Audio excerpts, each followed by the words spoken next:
Hey everybody, my name is Ashley and welcome back to my kitchen. Today we are on day 2 of the next freezer meal making session. If you watched my first video on this, it's just a little planning session. Today I'm going to be prepping all my ingredients for the preparation day tomorrow. So I've got the planning, the prep, and the preparations. So today, a lot of this stuff that I'm going to be doing is actually just taking out things out of my freezer to make sure that they're thawed and ready to go tomorrow. I'm going to be using my Instant Pot to prepare a couple things, chop a couple things, and that should be all we really need to do to set up. In case you didn't watch that first video, I'm just going to run through the meals that I'm going to be making, and then I'll talk about the things that I'm going to prepare, and we'll get going. The things that we're going to make this freezer meal session is going to be a marinated beef, broccoli, and rice. That's going to be a teriyaki style. A white bean chicken chili, lots of cornbread muffins, French onion soup, sloppy joe meat, black bean burgers, spaghetti squash casserole done 2 different ways, scalloped corn, a spinach feta rice casserole, and baked macaroni and cheese. We might eat one of those things for dinner tomorrow night. I haven't quite decided. We'll just kind of see how it goes. But I do have some other freezer meals left over from other making days that I can incorporate if need be as well. So what I'm planning to do to prepare for tomorrow, the reason I'm doing a prep day for tomorrow is because it saves me time. It cuts down on dishes just that are going on. There's just a lot less going on in my kitchen. And my kitchen is extremely small. This is the biggest preparation surface that I have, and it is maybe about 3 feet wide. I have a small, like 1 foot section over there, and then a section over here above my dishwasher that is, part of it is taken up by our dish draining rack, so there's very little preparation space there. So this is largely it. So if I can reduce the amount of dishes and general chaos in my kitchen, it makes things a lot easier and a lot more fun. So first thing I'm going to do in here is I'm going to cook my rice. I have 3 different dishes that count on rice, so I'll try to make a little extra. I always like having rice frozen in my freezer, which I still do have right now. But then if I want to make like a fried rice that can be really quick, use up veggies in my fridge, I can just easily take that out and just whip it together. So we'll make some rice. I also want to make some beef broth in here. You may have heard me mention this before, but we have more beef coming, and I need to make sure that I get all of this beef out of my freezer just to keep the rotation cleaner and make space. So I want to make my own homemade beef broth for French onion soup tomorrow. We have a lot of beef bones that we need to use up, and we're going to also use beef in some of my other recipes for the same reason. Now, slicing onions for the French onion soup would be a good prep project. However, then it presents this thing of how to store all of those onions in something, and I would rather not use another thing to store those onions. So I think I'm going to wait until tomorrow to do those, and I'll just zip them through our food processor. We can chop the broccoli for the marinated broccoli. We're going to thaw out hamburger, corn. I have shredded chicken in the freezer that I'm going to use for the chili. Instead of just buying more chicken, I want to make sure that I use that chicken up. So those are the 3. So we have 4 things to thaw: the steak, the burger, the chicken, and the corn. Then we're going to make some breadcrumbs. There's 2 different recipes that call for breadcrumbs. Plus, I always like having some in my fridge or my freezer up here, and I'm completely out. We're going to do some chopping of onions and garlic. That's not going to be the onions for the French onion soup, just for other recipes, just in general. I'm going to do at least a 4 times recipe, a quadruple recipe of my cornbread. And so I want to make sure that I do all my dry mixing today, and then I can just mix all the wet and start baking tomorrow. I really do like to have a couple different pre-made mixes on hand. I find that cornbread, pancake mix, things like that go really well together. And I'm going to try to do a video soon on a couple of those things that are really nice to have around. We're going to shred zucchini for some black bean burgers. And the other thing that's going to be nice about shredding the zucchini first, or ahead of time, like the day before, is that zucchini has a lot of moisture in it. And you want a really dry zucchini when it goes in something like the black bean burgers. We are going to bake this spaghetti squash. Like I said, I'm doing 2 different recipes, but I could only find big squash. I couldn't find anything less than 4 pounds. So I went for my biggest, and this is almost 5 pounds. So I went with 1 big one, and we'll just split it up. And then I might make some cream style corn out of our frozen corn in preparation for the scalloped corn casserole. And I think that's it. I don't think I'm gonna brown any meat or anything tomorrow. I think I'll just wait on that. So let's get started. First, I'm gonna get my rice in my cooker. I need at least 7 cups of cooked rice. So I need to figure out how much dry that is. Okay, so it seems like 1 cup of uncooked rice makes about 2.5 to 3 cups of cooked rice. Especially for the beef broccoli teriyaki, I want to make sure that we have enough to cover that. So I'm going to try to make 10 cups of cooked rice, which means I need to make 4 cups of dry rice.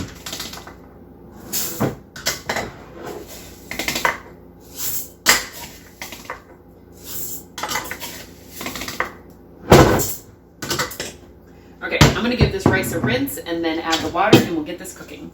The reason I want to start my rice first is because I also need to make my beef broth in here. And this is gonna be a lot quicker. Okay, we got our Instant Pot heated going. I'm going to open this squash and we'll get that baking because that'll take a while. I would really like to cook this spaghetti squash right in the Instant Pot as well, but it's kind of at a premium right now. But Instant Pot spaghetti squash made in the Instant Pot is not only incredibly fast, but it's so good. So we're just gonna go ahead and get these seeds out of here, give my chickens a little treat today. Okay, as long as I have my Instant Pot going, something going in the oven, I'm going to tackle the broccoli. And I think I'm just gonna throw it right back in the bag that I got from the store. No need in wasting another bag.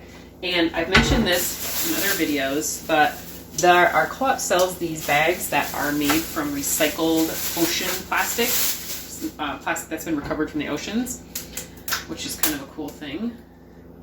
So don't throw the broccoli stems away. That's a lot of really delicious food. If you just peel away the outer fibrous edges, the inside where it's nice and tender, is super, super nutritious and delicious.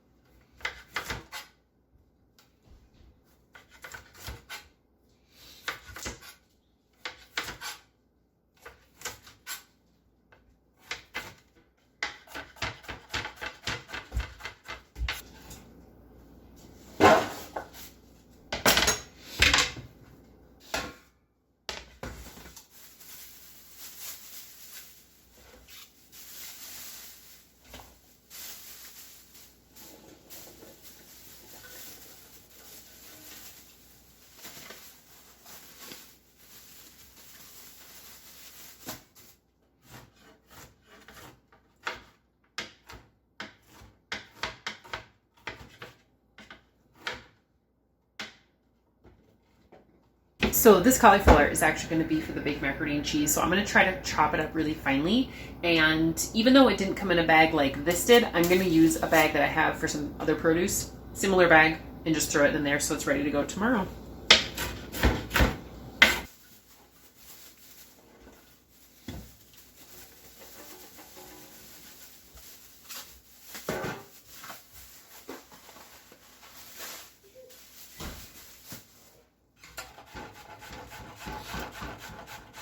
I'm just going to add a little bit of salt to this zucchini, and that'll help draw out the moisture as it sits in the jar overnight. And then I'll rinse it and drain it tomorrow.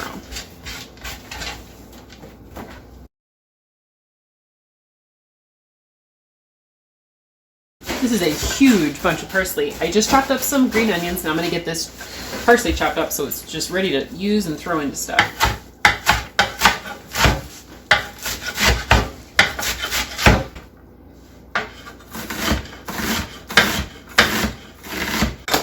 Okay, I just got my red onions chopped, yellow onions chopped, and those types of things are done. So I'm gonna go ahead and put these vegetables in the fridge, and we'll go find our meat.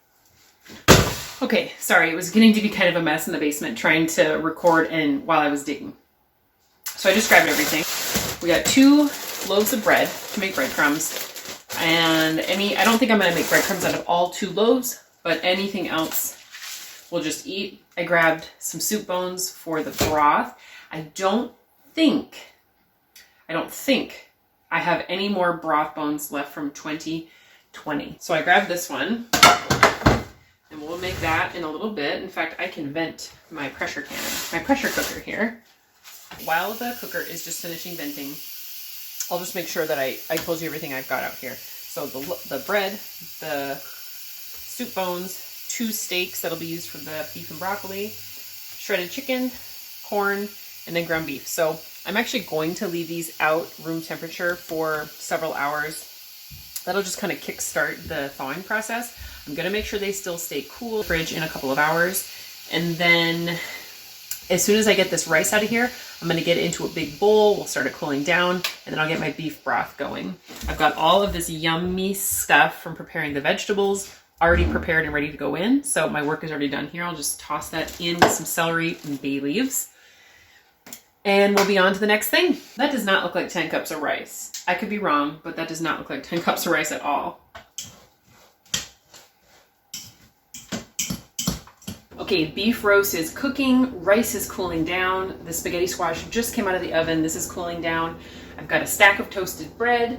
I'm gonna slice these buns ahead of time. And right now I'm mixing up the dry ingredients for the cornbread. I've put the flour in this bowl. I'm just gonna add 5 cups of cornmeal. And again, this is a quadrupled recipe. Each recipe takes 1.25 cups of cornmeal. And I hope I didn't lose track of my count. Baking powder calls for a tablespoon for each recipe. Oh boy. That's the rest of my baking powder. It's a little shy, but it should be okay. And then for the whole thing, 2 teaspoons of salt.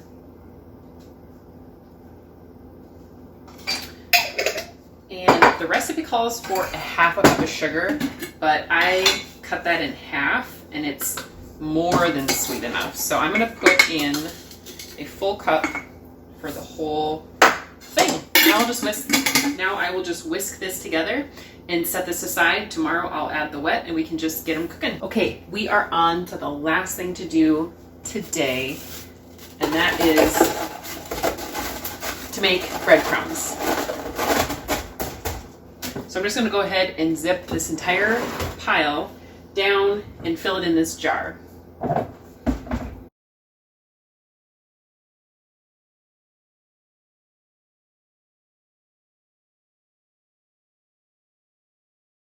On that last batch through the mixer, I almost burned out my motor, but I'm glad it made it through. So that's it. I'm just gonna get these probably in our back porch. It's not supposed to be warm over the next day, so it'll be fine to sit back there. Take up less space in my fridge or freezer. When my squash is cooled down, I'm gonna pull that apart so that it's ready to go into the casserole. When my broth is done, I will strain out the bones and the vegetable pieces. Cool that down overnight, and then I can skim off the fat layer and just go straight in with all of our ingredients for the soup. All this meat I'm going to continue to monitor. It's still out for now. My burger's over there. This is obviously right here, but I'm going to keep a close eye because I don't want that to get too warm and bacteria to start growing or something like that. The other thing about doing prep days like this is I wouldn't have to make my own broth, my own breadcrumbs, and all of these things, but if I can just do a little bit of advanced planning, I can save a ton of money by doing these things on my own. And a lot of these things I have anyway. The bones are bones I needed to use up. All those vegetable scraps minus some bay leaves and celery are things that just was discard from the vegetables that I prepared earlier. If you don't have time or you don't want to, of course you don't have to do all these prep steps, but I'm doing them in hopes that it'll help on my big day tomorrow, which I'm really excited about. If you want to check out my planning day, which I did yesterday, you can check that out. I'll link that here. If you know anybody who you'd like to share this video with, please do so, and comment if you have any suggestions or tips on making freezer meals. I love hearing them. Others can learn from them too. If you'd like to make sure that you catch the big assembly video, which will be coming out after this as the 3-part series, the planning. This was the prep video. Next final will be the preparing video. Please subscribe and we will see you soon.